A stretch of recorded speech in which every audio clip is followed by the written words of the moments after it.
bumalik basta mag-apply sila ng building repair permit para na rin sa kanilang safety, land and building ownership.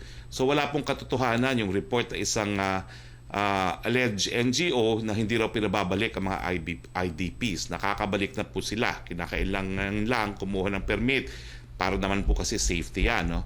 Pangalawa, mahigit 2,000 ang nag-apply ng building permit at halos 800 ang nagpapatayo at nagpapagawa ng kanilang mga tahanan at mga bahay. Pangatlo, sa ngayon hindi pa praktikal na payagan na lahat ng residente ay bumalik dahil wala pang tubig at ilaw at walang matutuluyan. Magiging isang malaki at magulong evacuation center lang ang mangyayari. Pang-apat, ang compensation bill ay pinag-uusapan po sa Kongreso. Pang-lima, maraming public horizontal and vertical infrastructures ang ginagawa ngayon sa most affected area.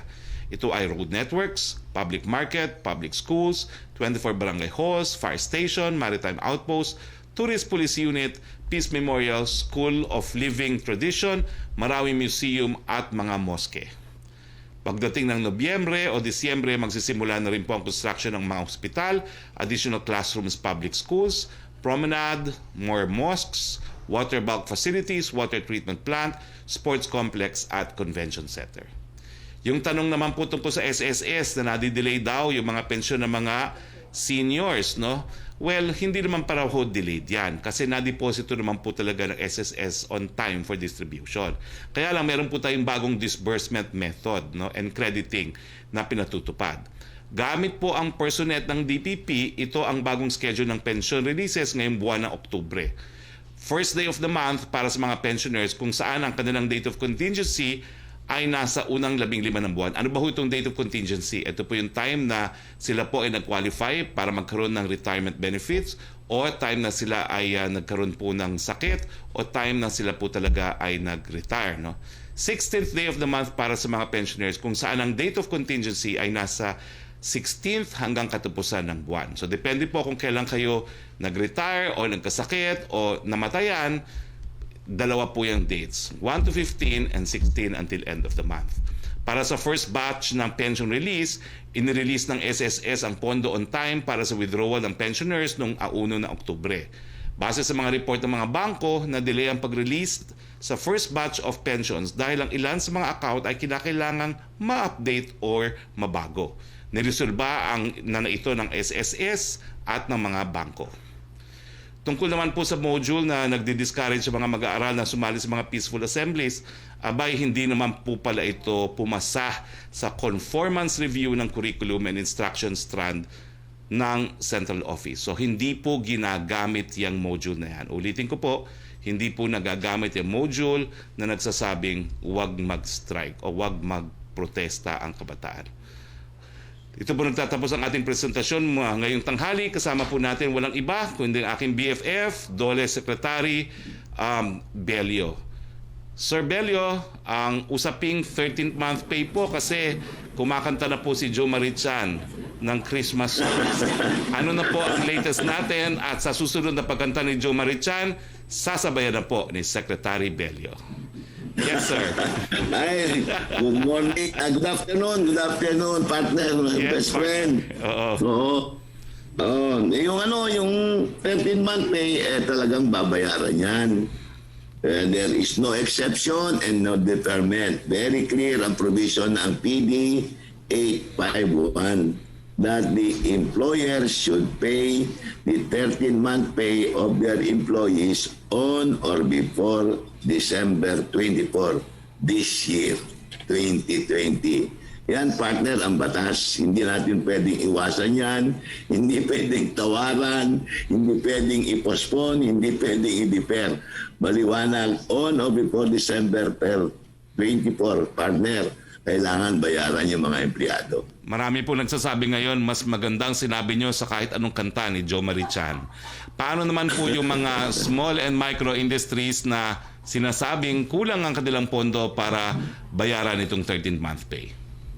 Yung tungkol dyan, partner, meron kaming proposal. We address this to His Excellency the President na kung maaari, kung merong makitang standby funds o savings, baka pwedeng i-subsidize yung at least yung micro and small business enterprises lang. And this will, depending on the basis, kasi kung ang basis yung aming report, DOLE report, it would only cost our government 3.5 billion. Pero kung ang magiging basis natin ay yung PSA, yung Philippine Statistics Authority, na medyo malaki-laki ang mga affected employees, about 5.7 million workers, kailanganin natin dyan ng around 13 billion. So, yun ang hihingin namin sa ating Pangulo. Baka pwede nating i-subsidize yung ating mga micro and small, hanggang small lang, hindi nakasama ang medium enterprises. Para sa ganon, ay mabigyan nila ng 13-month pay yung mga emplyados nila. Pero, merong isang option, partner. And I'm very happy to say na I just received a letter from Secretary Mon Lopez of DTI, my partner. Na they have a fund of 10 billion doon sa kanilang small business corporation. This is an attached agency of the Department of Trade and Industry. And they're willing to share about 4 billion of that para sa mga soft loans sa mga micro and small business enterprises para makautang sila without any collateral so that they can pay the 13-month pay of their employees. Yan. And then I also had a call, partner. Another good news. I had a call from the president of the Rural Bankers Association of the Philippines, Ms. Lisa Timbol, telling us or advising us that all the rural bankers are willing to provide soft loans to all micro and small business enterprises so that they can pay the 13-month pay of their employees. Ayan, partner. So, ibig sabihin na SEC, walang dahilan para yung mga naluluging small and micro enterprises ay hindi makabayad ng 13-month pay dahil meron man pong pautang ang gobyerno para mabayaran yung 13-month pay na yan. Tama po yan, partner. Merong nakahanda. Mga bankers in the Philippines, rural bankers throughout the country, they're willing to give soft loans to our micro and small enterprises. Well, Sec Bello, sa balitang ito, hindi lang kasing ganda kayong kumanta ni Jo Marichan, kayo rin po ngayon ang official national Santa Claus. Maraming salamat po. Okay, pumunta na po tayo sa ating open forum. Ay, nandito rin nga pala po, kasama rin po natin dahil nga po La Nina at panahon na naman ng Pasko, kasama po natin ang NDRMMC USEC Rick Halad. Sir, ilan pa pong bagyo bago matapos ang taon at ano po yung kahandaan natin para magbigay tulong doon sa mga magiging biktima na naman ng itong mga bagyong ito? Magandang hapon, Sec Harry at saka Sec Roque. And base doon sa advisory na natanggap natin sa Pag-asa in their La Nina alert presentation dito sa NDRRMC. Sa loob ng taong ito ay meron pang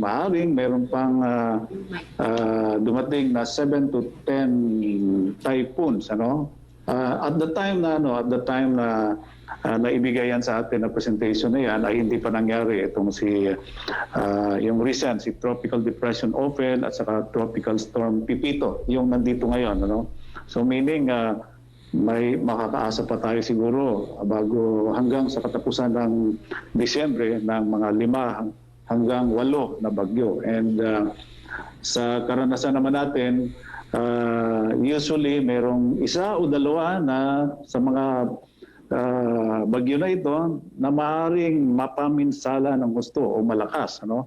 Kaya noon pa lang mga ilang buwan ang nakalipas ay nagsagawa na tayo ng mga pre-disaster risk assessment meetings at saka preparedness measures. Isa na dyan para sa La Nina.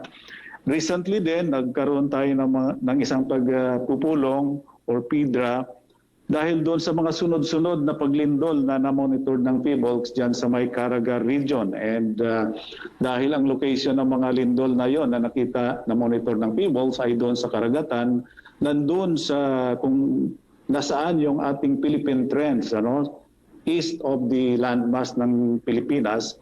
And alam naman natin na kapag ang lindol ay doon magmula sa ilalim ng dagat, ay posibleng magdulot ito ng tsunami.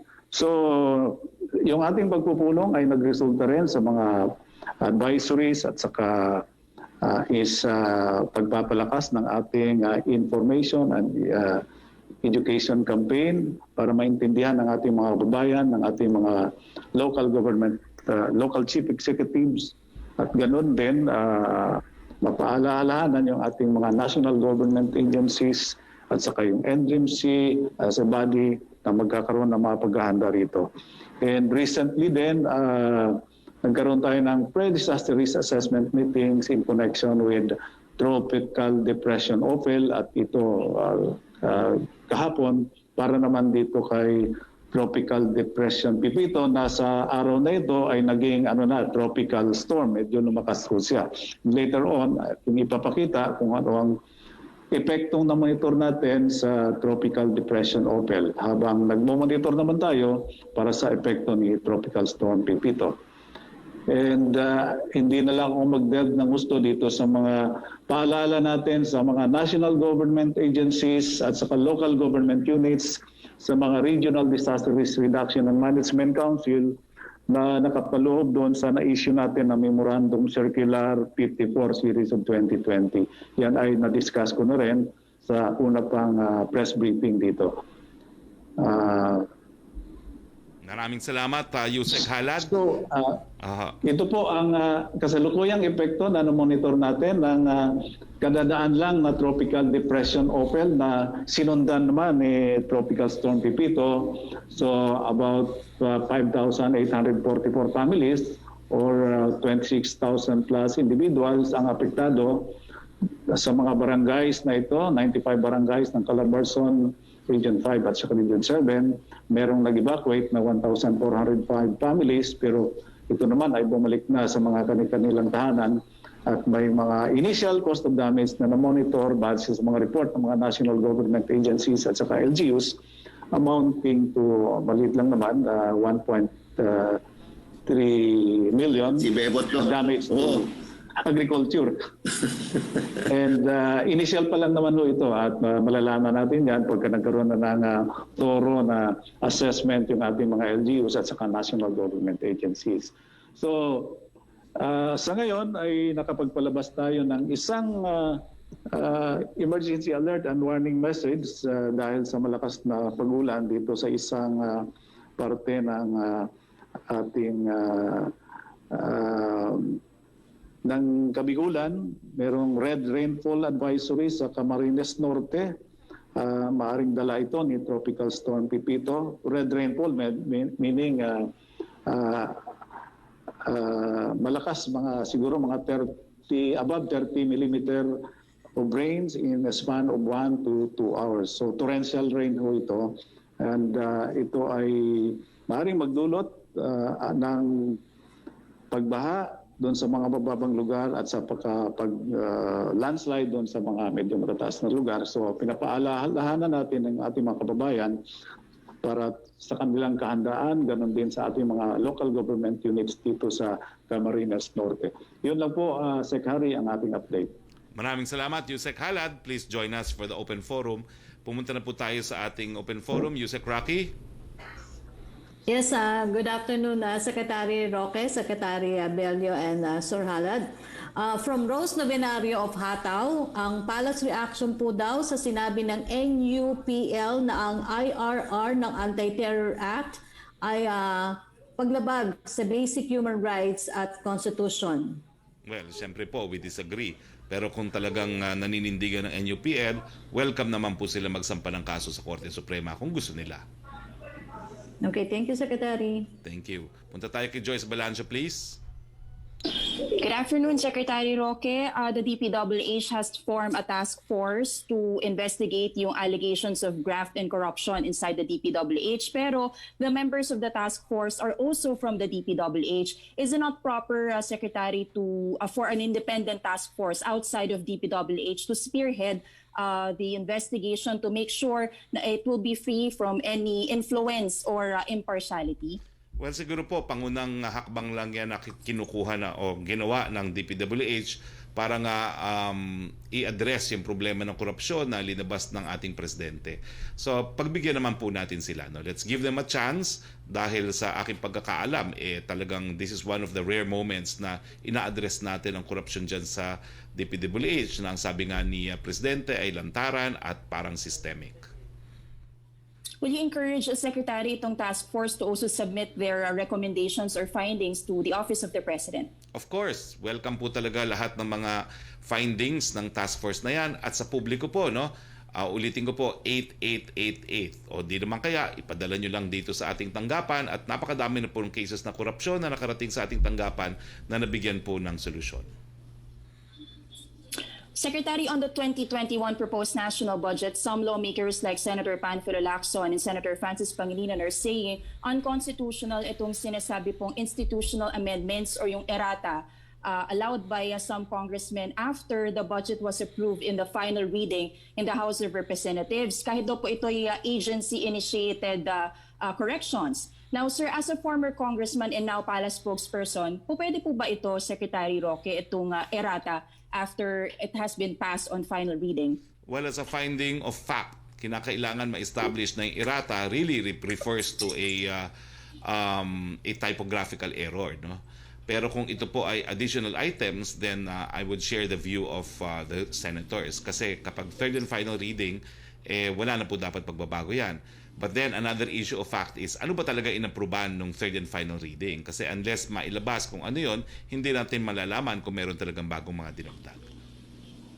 So paano po yung pwedeng remedy dito, sir, if in case it falls dun sa category na nabanggit nyo na hindi to typographical error? Well, nung isang taon po, napakadaming mga na-veto ng presidente at karamihan po dun sa na-veto ni presidente ay yung mga line items na hindi po kasama dun sa original na bill ng Kamara na approved ng third and final reading. Last na lang po for me, Secretary. Follow up lang dun sa unang question on IRR na anti-terrorism law. May mga nagsasabi po, like for example, ilang petitioners na against dito sa anti-terror law na ito nga daw po ilabag sa due process afforded to citizens kasi ipapublish yung names nila in newspapers even prior to the decision of the court in their cases. So damaging daw po ito sa reputation, also it can lead to discrimination to those people who will be included in the list. Well, meron naman pong determination na mangyayari bago po sila mag-classify ang isang tao as being terrorist. Kinakailangan po ma-involve yung buong Anti-Terrorism Council, no? So hindi po pwedeng banta-banta lang yan or tagging lang yan. Kinakailangan meron naman pong factual basis before it is published.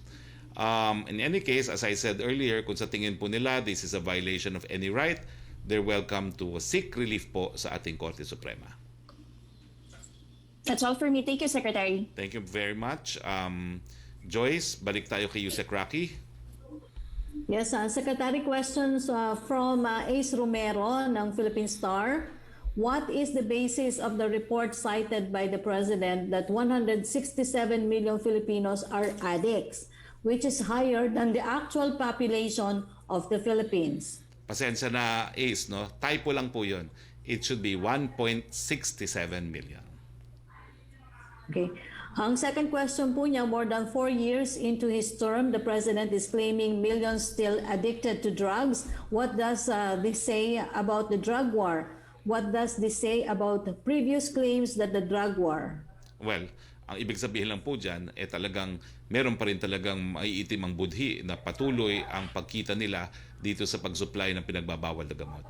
Wala naman po talagang bansa na nagiging 100% drug-free, pero ang sinasabi ng Pangulo, yan ay cornerstone na kanyang administration habang siya ay nagiging banta not just as an ordinary criminal act, kung hindi it is already a threat to national security, bibigyan po yan ng highest priority ng ating presidente. Thank you, Secretary. Thank you very much, Yusek. We now go to Joseph Morong. Sir, good afternoon po. Sir, first dun sa sa statement ni Presidente regarding yung pagbabayad ng PhilHealth, he mentioned of a solution na kakausapin niya yung COA and maybe the DBM. What is the solution and what seems to be the problem, sir? Kung bakit natagalan at umakyat ng 900 million plus yung utang ng PhilHealth? And how soon can we expect the payment so that we can have the swab test already? Well, unang-una po, no, pwede pa rin po kayo mag-swab test. Kasi nga po, 116 RT-PCR labs na tayo, 112 RT-PCR test tayo at meron tayong 35 gene expert laboratories. So, meron pong alternatibo. Pangalawa po, it's a matter really of accounting and payment, no? At hindi ko lang po masigurado pero parang tumatawa din ata tayo ng kaunti doon sa sinisingil ng PNRC na wala naman daw pong problema. So it's a matter of accounting. Ang PhilHealth po, paulit-ulit kong sinasabi, hindi po yan mauubusan ng pondo dahil under universal healthcare, sagot po ng gobyerno ang viability ng PhilHealth. How soon? Hindi ko lang po masabi, no? I wish I could say within the day, pero siyempre po, may mga papeles naman na ginagawa, but I can assure you that at least half of that will be paid at the soonest time possible. At least half, no? Yes. Sir, okay. Yung ating pong ambassador sa Washington, no, si Ambassador Romualdez, wrote an article October 17, and he said, and this is with regard to the vaccine, he said that they are in touch with the U.S. Department as far as the Pfizer vaccine is concerned, and Pfizer has contacted our embassy in Washington.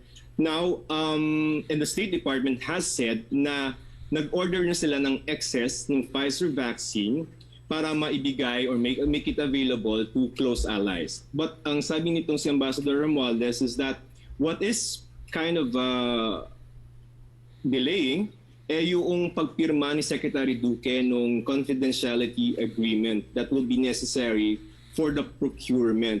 I know you will say that address the question to Secretary Duque, but tangentially, sir, can you mention the efforts of our government in making sure that once the vaccine is available, we can readily have it? Kasi right now, yung Pfizer is coordinating with Washington, but hindi pa tayo pumipirma dun sa CDN. Well, I think yung deklarasyon ni Ambassador Romualdez proves that the DFA has given our missions the order to coordinate very closely with those who are manufacturing or trying to manufacture the vaccine to COVID. No?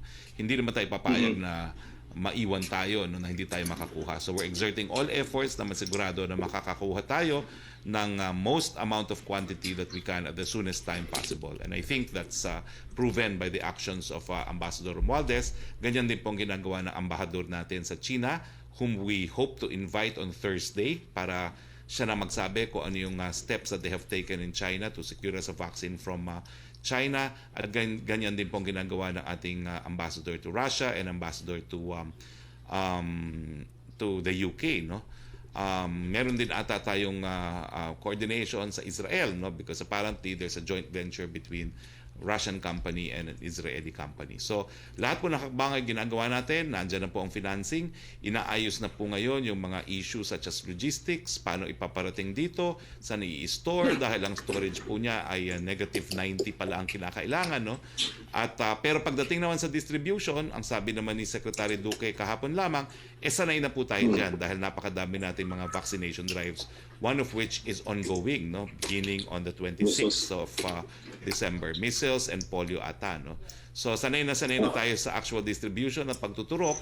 Ang pinaghahandaan po natin talaga is yung logistics, pag-import, kasi specialized po ang transportation nito, negative 90, at saka yung storage, no? Pagdating po dito sa Pilipinas. And the money, of course, no? 2 billion yung initial, but we need a lot more. You mentioned 12 billion US dollars before. Tama ba yung pagkarinig ko, sir? Well, kaya nga hindi ako nagko-compute eh. Basta sinasabi ko 20 million times 2 kasi 2 dosage, 40 million times 10 kasi yan ang estimated price per shot, $10. Kung ano mo yung resultang yun yung initial na kinakailangan. At whether or not it's in the budget, we have a financing scheme already in place. Kung meron na po tayong mabibili ngayon, makakabili na tayo ngayon kasi hindi naman po problema ang financing. All right. Sir, just one last question to you and then maybe a little bit to Secretary Bello. Sir, just to put it out there, no, si Presidente has been conducting mga Monday briefings, but I understand that he is warm to the idea of conducting a Zoom press conference with the Malacanang Press Corps. Is that correct? He has agreed because I promised the Malacanang Press Corps I will bring this to his attention. I did and he has agreed. So antayin na lang po natin ang detalye. Alright, sir. A little bit po kay Secretary Bello. Go ahead, please. Sir, Sec Bello, how are you? Good morning, good afternoon. Sir, yun lang pong, and this is related to the PhilHealth issue, no?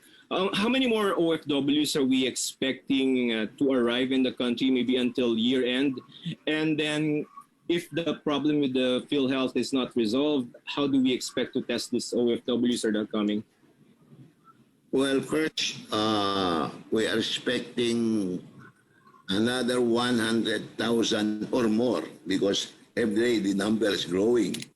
But before the end of this year, we are expecting 100,000 or more OFWs. Now, the problem about Red Cross not conducting the swabbing test, we are now faced with another stranding of our OFWs. Whereas before we succeeded in in bringing home or repatriating our OFWs at the rate of 1,000 to 3,000 a day, now we are talking of only about a maximum of 300 a day. So you can just imagine how many OFWs are now stranded in all the hotels in Metro Manila. Yun ang problema namin. And they are staying longer. While before they could stay only as long as 3 to 4 days, now they're staying already beyond 1 week. And that's our problem in terms of expenses and in terms of taking care of our OFWs. So this issue of payment is resolved, the better for our OFWs and the better for the finances of our government. Ang laking problema yan. So you're talking about 100,000 that are coming in from abroad, tama? Yes. And then yun that's pong right. bringing home na 1,000 to 300, 3,000 and down to 300. This is from Manila to their provinces, tama? That's right. But we bring home about 1,000 to 3,000, and now we can only bring home up to their final destination about 200 to 300 OFWs because of swabbing service. And right now, sir, you can say for a fact na nag-stranded na yung mga OFWs natin. In a manner of speaking, they are now stranded. Then, do you have the data, sir? We are going again to the neighboring areas to look for quarantine hotels for them. Do you have the number, sir? Right now we are talking of at least 4,000 plus now stranded in Metro Manila. Since the problem started, sir, no? Yes. All right, sir. Thank you for your time, Secretary Roque. Thank you. Regards po sa Music Hanad. Thank you, Joseph. Thank you, Santa Claus Bello. We go now to Yusek Roque again. Secretary Roque, question from Vance Fernandez of Police Files. Ito po tanong niya, according to the Philippine Population Institute and the United Nations Population Fund, there are 2.5 million unexpected or unplanned pregnancies are expected to be recorded by the end of the year. With this dramatic increase, how does the government plan to deal with the eventual long-term consequences of a sharp pregnancy and population increase, especially after the country will be dealing with the economic fallout of the COVID-19 pandemic? Well, unang-una po, bagamat talagang dapat iplano po ang pamilya, hindi naman po bad news na marami rin tayong mga naging anak. No? Our greatest resource is still our population. Okay? So, we don't view the children who will be born as a problem. We deal with them as blessing. Pero as a matter of public policy po talaga, kinakailangan paintingin natin yung tulong natin sa mga mamamayan na yung lalo na yung gusto magplano ng kanilang mga pamilya. Well, siyempre po kasi nag-lockdown tayo, hindi makakuha ng mga gamit para na ginagamit ng mga nagrerelasyon o ng mga may mga asawa, no. Pero now that we are reopening the economy and there are now only localized lockdowns, I think yung availability ng mga kinakailangan ng mga nagpaplano ng pamilya will be there again, no, as they have been in the past. Pero ulitin ko po, no, we welcome these newborn Filipinos as blessings to the country, even if we would like to encourage people to plan their families. Thank you, Secretary Roque. Maraming salamat po. Trish Tirada, please. Good afternoon, Secretary. Sir, follow-up ko lang po dun sa IRR ng Anti-Terrorism Act. Nakarating na po ba or nabasa na po ba ng Pangulo itong mga provisions dito sa IRR? Specifically dun po sa nabanggit kanina, yung pag-name publicly ng terrorists before going to public trial. And this one, I'll zoom into this, yung warning that protests and criticisms will be deemed terrorist acts if they are seen as intended to cause harm and endanger public safety. Hindi po ba, sir, in a way, it's violative of the right to free speech or public assembly, at least for that concern po? As I've said earlier po, no, hindi naman po yan proseso na isang tao lang magde-determine. The entire council has to agree. And there has to be factual and legal basis for an entire council to agree. Kaya nga po, binigay natin yung obligasyon na yan, hindi lang sa isang tao, kundi sa napakadaming tao. Number two, let's accord our public officers a presumption of regularity in the discharge of their functions. At pangatlo, sinabi ko nga po kanina, kung sa tingin nyo talaga ito'y minalalabag ng karapatan, please go to court. Sir, doon naman po sa Marawi, kasi nabanggit po ng Pangulo that, rebuilding Marawi is not easy and it will actually take time. But does the government have a specific timeline kung kailan po makikita itong talagang Marawi going back to its former glory? Do we see this happening before the term of the president ends? Yes, ang target po natin is December of 2021. Thank you, Secretary. Sir, may I just go to Secretary Bello, please? Yes, please, Secretary Bello. Walang audio, Sec Bello. Baka nakamute ka ngayon.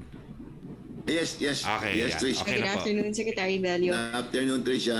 Yes, sir, dun po sa 13th month pay, a lot of people are asking, especially yung mga natigil po sa trabaho because of the pandemic, yung sa prorata, sir, sa issue ng prorata, mag-a-apply po ba yun sa kanila if, I'm not sure if it's the right term, but if they were forcibly asked to take a leave or to stop working, then asked to return to work, kahit po hindi naman nila, kumbaga, kasalanan na patigil po sila sa trabaho.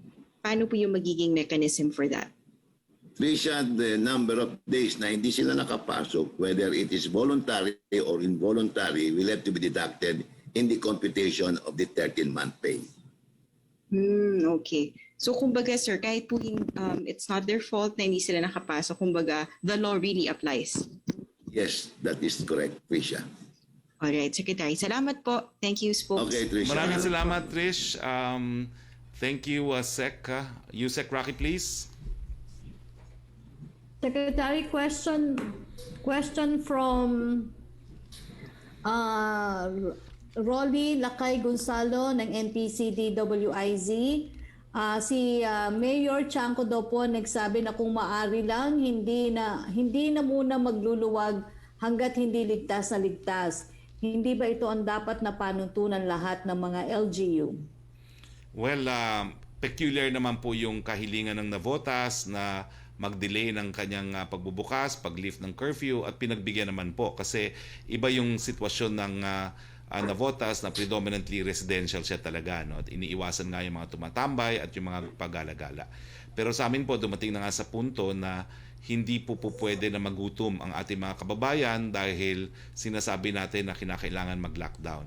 Ang pinaghahandaan po natin habang tayo nagbubukas ng ekonomiya ay yung kapasidad na bigyan sila ng sapat na medical treatment kung tayo po ay magkakasakit ng malala or critical.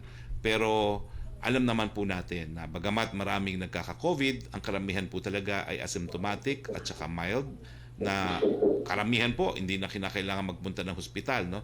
So habang meron po tayong kakayahan na gamutin yung mga malala o critical, ay pwede naman po tayo magbukas ng ekonomiya. Basta po ang lahat ng Pilipino ay susunod po sa pakiusap ng ating presidente, mask, hugas, iwas. Ingat buhay para sa hanap buhay. Thank you, Secretary. Yes, pumunta naman tayo kay Maricel Halili of TV5. Hi sir, magandang hapon po. Sir, follow-up lang po dun sa question ni Ace Romero earlier. May we know the basis of the 1.67 million drug users? I know the information came from the Dangerous Drugs Board, but can you give us details? When was the study conducted? Which areas were included in the investigation, in the probe? It was the source is the 2019 National Household Survey on the patterns and trends of drug abuse. So it's a proper scientific basis and it's a national survey. So I suppose because it's a proper survey, they must have complied with sufficient statistical sample and all those things, no? Okay. Sir, on other issues, some senators are asking to release the funds for the Bayanihan 2 kasi parang hanggang ngayon daw po yata hindi pa nare-release ng DBM. May we know what happened? Why can't it be released earlier? May binigay na po ba na explanation? Well, ito po ang mga na-release na, no? And this just came in, no? It just came in. It's a text from Secretary Wendell Avisado. Ang mga na-release na po, 2.5 billion to DILG, to DND OCD 855 million, to DOF Bureau of Treasury for LGUs 110 million, sa DOF Bureau of Treasury for LGUs 104 million 606,750, to DFA 820 million, to DSWD 6 million, and to DOLE 8 billion. So hindi po totoo yung nalathala sa periodiko na 6 na billion lang ang na-release, no? Kasi okay. Ang nakasulat po pala dito ay yung 6 billion at saka yung DOLE na 8 billion are awaiting approval by the OP. So pwede na po yung i-release, no? So kung isusuma total nila yung sa dalawa lang, sa DSWD at sa DOLE, that's already 8 plus 6, that's already 14. Plus yung mga 2.5, yung mga binasa ko, medyo mataas na po ang ma-release from the 165 billion. So, given these released funds, sir, is there a need to extend the Bayanihan 2? Because some senators are, contemplating baka kailangan siyang i-extend dahil hanggang December 19 lang daw po yung effectivity. Kinakailangan lang naman po magastos yan. Pero I don't think yung paggastos po is subject to the expiration of the law. Kasi yan po ay na-appropriate na, no? And it's just about to be released. So, wala naman pong problema yan. Of course, we would like it to be released sooner kasi yung 165 will also act as an economic stimulus. Thank you, sir. Sir, may I go to Secretary Bello? Yes, please. Hi sir, magandang hapon po, Secretary Bello. Sir, one clarification lang po. Of course, employees are happy for the release of the 13th month's pay. Pero just a clarification, because before you mentioned na meron pong nakalagay dun sa IRR na exemption ng mga companies, yung mga distressed company. Pero ngayon sinasabi po ninyo, no more exemption. What made you decide na hindi na magkakaroon ng exemption dun sa mga companies? Very good question, Maricel.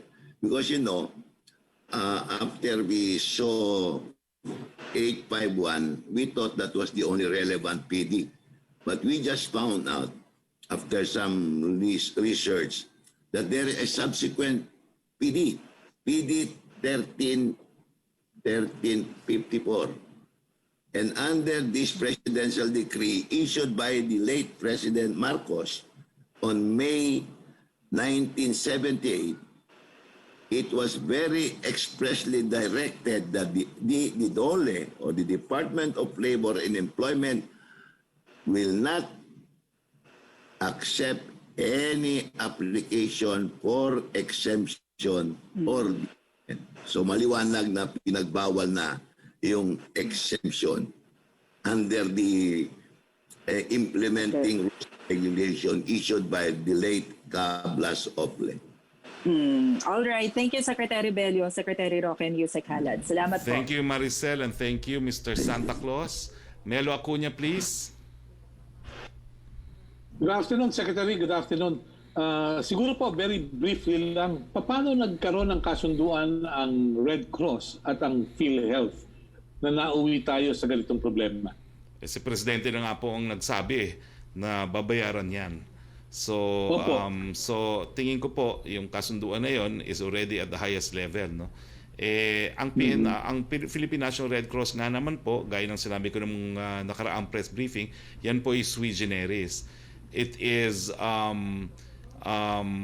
always a partner of government, but it is not governmental, no? Because they have their own personality and they want to be independent, impartial, and all that. No? So sa tingin ko naman, tulong-tulong lang naman tayo talaga. Opo. Kay Secretary Bello po kaya, Secretary Bebot, magandang tanghali po. Magandang tanghali. Opo. Sa dami po ng mga umuuwing overseas Filipinos, may pera pa po kaya ang OWA para tugunan ang kanilang pangangailangan, or would you need budget from the General Appropriations Act?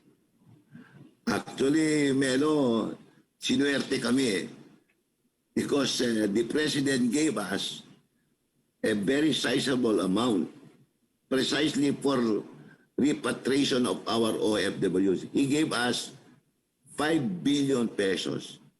And bayanihan to heal as one part 2, meron na naman dinagdag doon na 3 billion. Kaya palagay ko naman tamang-tama lang pa yon para sa mga ating OFWs. This will include yung not only the repatriation expense but even yung reintegration program. And this is different from the funds being used by the Department of Foreign Affairs, yung assistance to nationals, no? Iba yun. That is, yung ATN ng Department of Foreign Affairs is strictly for yung undocumented OFWs. Yung sub-DOLE is for the documented OFWs. Okay po. Thank you for the assurance. Kay Yusek Halad po kaya, makisuyo na rin ako. Yusek Halad, good afternoon.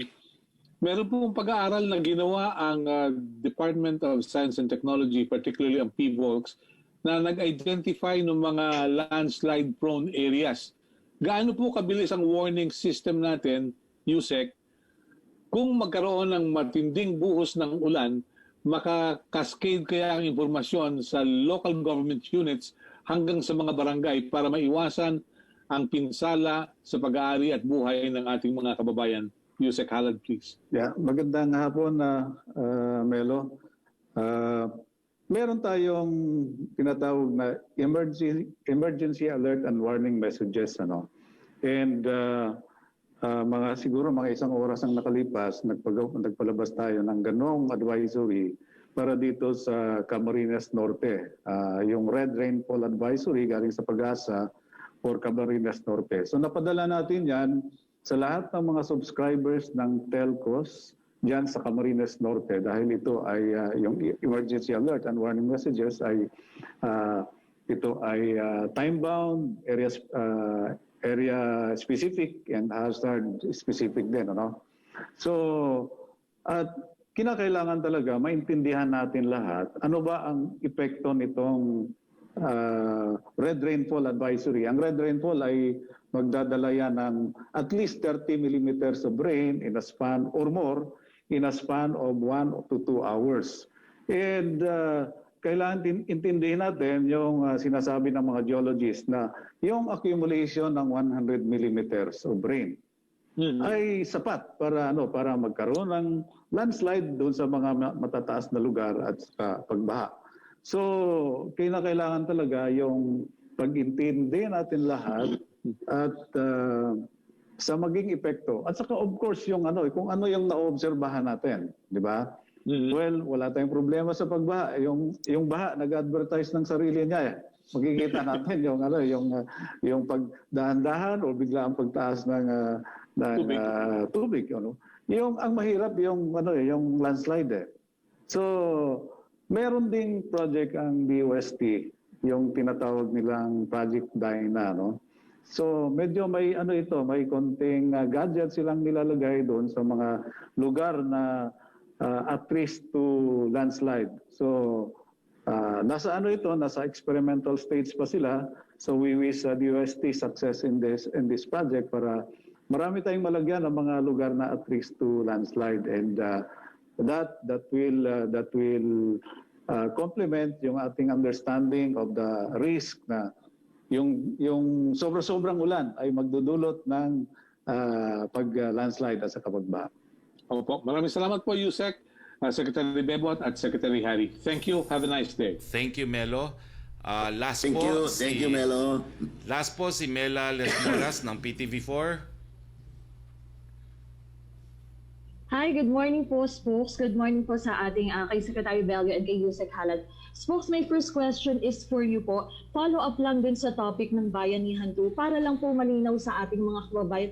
May ilang senador po kasi na nagsasabi nga na sa kanilang part ay minadali nila ang pag-aproba ng Bayanihan 2, pero nalulungkot sila na sa executive branch parang natatagalan daw po. Ano po ang paliwanag dito ng palasyo at may timeline kaya tayo, Spokes, kung kailan nga po ba tuluyang maire-release yung mga budgets para po dito nga sa Bayanihan 2? Well, siyempre po, nais naming ma-release ang budget bago mapaso itong Bayanihan 2 sa Disyembre.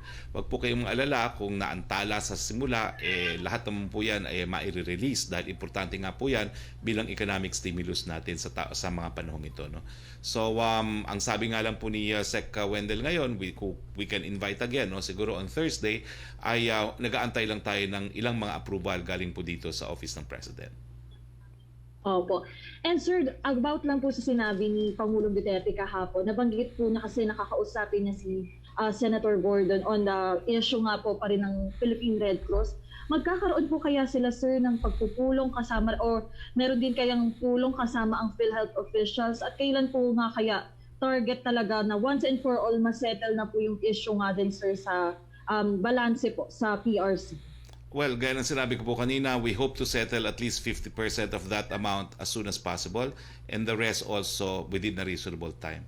So, I think ang pakiusap ni Presidente, tuloy-tuloy muna sana po ang serbisyo ng Philippine National Red Cross. Opo. Secretary Roque, may last question lang po is for Secretary Bello, please. Please go ahead. Opo. Secretary Bello, nabanggit niyo po kanina yung update about sa paggagawad ng soft loans na maaaring i-avail ng ating mga small enterprises. Para lang po dun sa mga kababayan nating nagtatanong, paano po kaya sila makapag-a-apply dito at paano po kaya yung lahat po kaya ay ma-approvean in case from kung sa government sila mag-a-apply or sa mga nabanggit po natin na rural banks? Sec Bello, naka-mute po kayo. Paki-unmute po.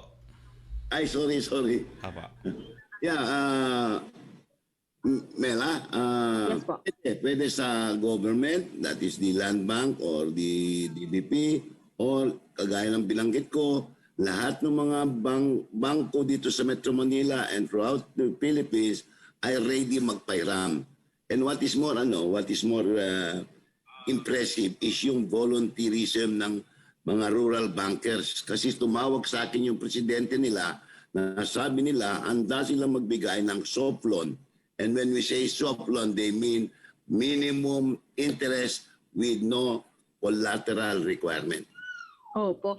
Secretary Bello, isang maikling pahabol lang po kasi alam naman natin sa mga ganitong loans ay may proseso pinagdaraanan. Ma-assure po kaya natin na mabilis lang yung proseso nito na tiyak naman naaabot ang 13th month pay in case nga na mag-apply itong ating mga maliliit na negosyo. Yun po ang commitment nila, Mela, na they will fast track the processing of the loans, soft loans. And then in addition, hindi ko pala nabanggit ko kanina yung pera ng Small Business Corporation and Agency of the Department of Trade and Industry na sumulot sa akin si Secretary Mon Lopez, my partner, informing me that meron silang pundong 10 billion and they're willing to share 4 billion of that para sa soft loan din for our micro and small business enterprises. Walang collateral kailangan dyan, no collateral needed. Ayun. Okay, thank you so much, Secretary Bello, Secretary Roque, and you, Thank Maraming you, Mela. salamat, Mela. Salamat, Sec. Bago po tayo magtapos, ito po yung mga insurance providers para dun sa gustong bumiyahe sa abroad ng mga Pilipino. Sa Malayan Insurance po, ito po ay from the Insurance Commission. Malayan Insurance, meron silang travel protection policy at COVID-19 endorsement. Liberty Insurance Corporation, meron silang terminal illness COVID-19 policy, terminal illness COVID-19 endorsement, at Prudential Guarantee and Assurance, meron po silang travel shield policy. So there are at least 3 insurance companies that can provide the required travel insurance. Since wala na po tayong mga questions, maraming salamat po sa inyong pagsubaybay ng ating press briefing. Maraming salamat sa ating mga kasama sa Malacanang Press Corps. Maraming salamat po kay Yusek Roque. Maraming salamat po kay Yusek Halad. And siyempre, maraming salamat to the man of the hour, ang pambansang Santa Claus that assured the Filipinos a 13-month pay, Secretary Santa Claus Bebot Bello. 66 days before Christmas, mga kababayan, ito po ay kakaibang Pasko. Ito po siguro yung isa sa exception na Pasko na hindi magiging tradisyonal ang ating pagdiwang. Pero ang Pasko naman po ay tungkol sa pamilya, mga kaibigan, pag-ibig at pag-asa. So with that, we leave you with a Christmas carol from the BFF of Secretary Bello, who is the pambansang Santa Claus. Magandang hapon po sa inyong lahat.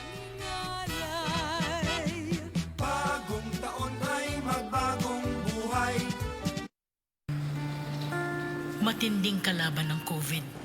Ayokong makahawa. At mahawa. Pero kailangan ko na magtrabaho. Kaya di ako magiging pabaya. Di matigas ang aking ulo. Iingatan ko ang aking sarili. Para maingatan ang pamilya ko. Ito ang ambag ko. Ako. Ikaw. Lahat tayo. Sama-sama nating Mayaangat ang bayan. Basta't sama-sama tayo. sa pag-ingat buhay. Para sa ating hanap buhay. Mask, hugas, iwas.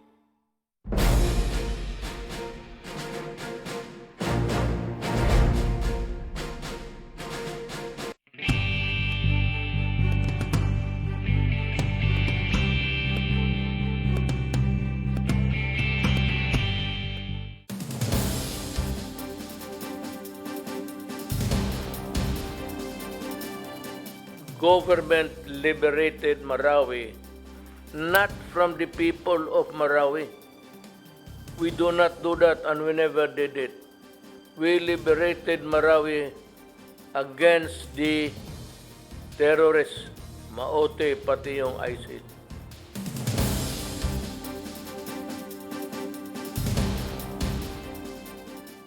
Sa muli nating pagpasok sa ating mga opisina, narito ang ilang mga gabay pangkaligtasan upang masugpo ang paglaganap ng COVID-19. Hikayatin ng lahat na laging magsuot ng face mask at face shield sa loob ng tanggapan. Ipatupad ang tamang physical distancing. At iengganyo ang malimit na paghuhugas ng kamay at paggamit ng disinfectant. Paalalahanan ng lahat na laging i-disinfect ang kanilang mga workstation at huwag mag-share ng mga personal na kagamitan. Hinihikayat din ang mga malalaking kumpanya na magbigay ng shuttle service sa mga manggagawa at magtakda ng minimum health standards sa loob ng sasakyan. Siguruhin na may sapat na ventilasyon sa loob ng opisina at mga shuttle service. At magtakda ng mga smoking area na may divider o individual booth.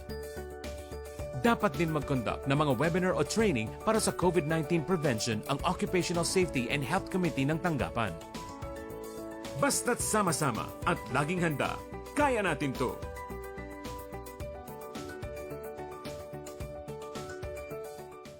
Sa bilis ng takbo ng oras, mahalagang mayroon ka mapagkakatiwalaan. yung patuloy na magbabantay sa mga nangyayari sa bansa at katotohanan lamang ang kinakampihan. Yung sisiyasat sa mga mahahalagang pangyayari sa mundo at kayang ipaliwanag ang mga impormasyong dapat malaman ng bawat Pilipino. Ako po si Yusek Roque Ignacio. At ako po si Joey Gilas. Ulat Bayan Weekend.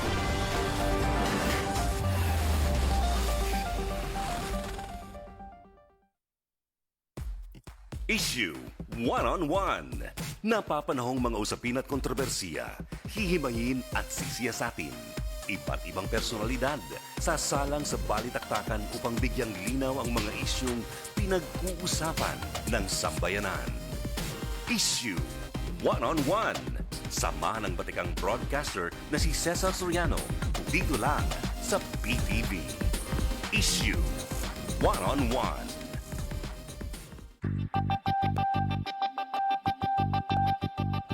Sa paglaban ng bayan kontra COVID-19, puksain din natin ang pagkalat ng salot na fake news. Huwag agad i-share ang balitang nakita o nabasa online. Suriin muna itong maigi. Tingnan ng source, kung sino ang nagsulat, at ang petsa kung kailan ito lumabas. Huwag dumepende sa news headline at ugaliing basahin ang kabuang artikulo bago ibahagi at magkomento. Kumuha lamang ng impormasyon mula sa mga lehitimong news sources gaya ng pagkakatiwalaang media organization, Department of Health, World Health Organization, mga ahensya ng gobyerno, o bisitahin ang official COVID-19 news and information website ng pamahalaan